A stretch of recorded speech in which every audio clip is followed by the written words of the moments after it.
সাফল্য। সংসারের প্রত্যেক মানুষ সফল হতে চান।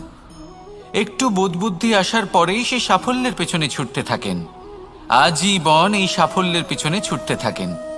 কিন্তু এই যে সাফল্য, তা অর্জন কি করে করতে হয়? ব্যবহার দ্বারা, ছলনা দ্বারা, বল দ্বারা, অর্থের দ্বারা? দুর্ভাগ্যবশত সাফল্য এভাবে লাভ করা যায় না। সাফল্য তখন লাভ করবেন যখন আপনি অসফলতা থেকে শিক্ষা লাভ করবেন। অসাফল্য থেকে শিক্ষা লাভ করা অত্যন্ত গুরুত্বপূর্ণ। করা ভুলের থেকে শেখা অত্যন্ত গুরুত্বপূর্ণ। যদি আপনি অসাফল্যকে ভয় পান, তার থেকে দূরে পালান, তাহলে জীবনে কখনোই এগোতে পারবেন না। অসফলতা আসেই আপনাকে এটা বোঝানোর জন্য যে সাফল্য কিভাবে অর্জন করা যেতে পারে। তাহলে অসফলতাকে স্বাগত জানান, তার থেকে শিখুন।